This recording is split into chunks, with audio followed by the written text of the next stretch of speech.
Hi all, today we will talk about what is happening in the industry in 2024.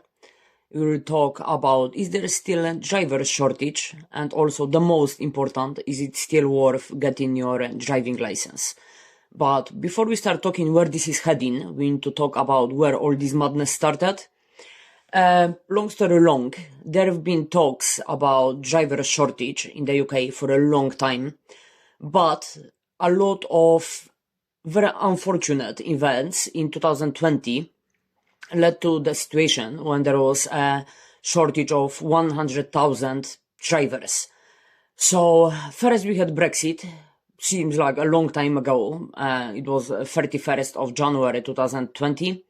And regardless if you're a fan of Brexit or not, but we can't deny that it had a massive influence on a lot of industries, not only drivers, but they're saying that over 60,000 drivers from outside was working in the UK. So we see after the Brexit, they had to go back. Then we had COVID, and again, it seems like a long time ago, but it was in March 2020 when it started, when all the lockdowns started and all this. So that hit the industry massively because they're saying that over 30,000 driving tests have been lost during the COVID. And on top of that, you had the IR35.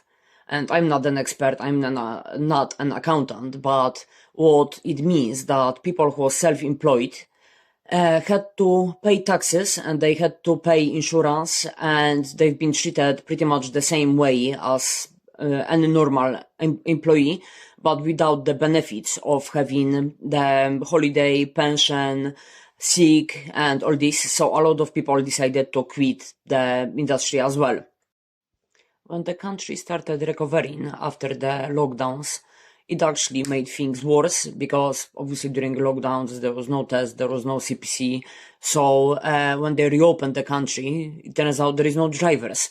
And I remember in 2021, early 2021, when people was quitting their jobs because big companies like Tesco, they was paying £25 per hour on a day shift. So you can imagine. But then the government decided to step in.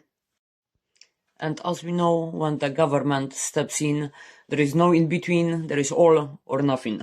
So in early 2021, the government came up with a plan with how to help the industry. They came up with a lot of steps, all 33 of them. Well, don't worry, I'm not going to read them all. If you're interested, I will put a link in the comment for you. But I just wanted to tell you about two most important steps that they've took. So they invested £34 million to create new HGV skills bootcamps. So it means that anyone could go and sign up to a skills bootcamp and the government would help you to obtain your HGV license. Also, the second thing that they've done is that every employer who would hire an apprentice before 31st of January 2022 would receive from the government £3,000. So, yeah, you can see. And as a result, I have some numbers for you, so I'm not talking porcupines.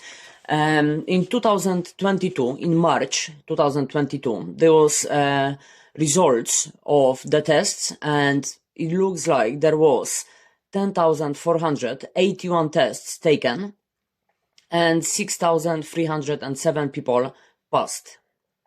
Comparing, that's the record of tests ever since 2017, just so you can compare. In 2017, there was 7,323 tests and only 4,268 people passed. And looking now at the results between March 2022 and March 2023, there was 10,690 tests, which is even more, and there was 8,131 people who passed. So when they was talking before about the shortage of drivers of 100,000, you can see that the amount of tests taken and tests passed is growing constantly every year. So is there still a shortage of drivers in 2024? So since 2022, nobody is talking about it anymore. And they say that no news is a good news, but the problem is that what is a good news for the industry doesn't mean it's a good news for the drivers. So I've seen a lot of adverts where the training companies are saying, yeah, it's absolutely worth it, go and get your license. And obviously they will say that because that's how they make money. But from my experience, and I'm also on a lot of forums for drivers and for new passes, you can see that there is a lot of people who got their license back in 2023 in September, October, November, and they're still looking for a job. Because what they're not saying now, that the industry is completely oversaturated with the amount of drivers, and companies now, they have a bigger choice. So if a company has a choice of having a driver with experience of, let's say, even the 6 months, or someone who is a new pass, who has zero experience, obviously they will pick the driver with experience. So what does it mean for you? I would say that if you really enjoy driving and this is something you want to do and you are sure 100%, go for it. Follow your dreams. Just bear in mind that it might take you a little bit longer to find a job or to find a job that you like, because you will need to get some experience first to be able to move around from between different companies. But if you're not sure what you want to do, I would advise go and speak to other drivers. You don't have to do it personally, but you can go to some drivers forums and ask a question. People are friendly there and they will be more than happy to answer your questions. Just make sure that you ask the right questions as well, because a lot of people think that driving, you do nothing. You just, you just sit behind the wheel and just drive and this is it. But to be fair, it is a hard work actually. And for the hard work, you are not getting paid the best money on the planet as well. So it's worth considering that. For everyone who is still going for their license in 2024, I will give you a little bit of hope, because they're saying that in 2024, by the end of 2024, nearly 500,000 CPC cards will expire. So we will see how many people will decide to renew their cards. And this is it from me. I just wanted to add that if you like my content, please subscribe to my channel. It gives me a little bit of motivation to create more videos for you.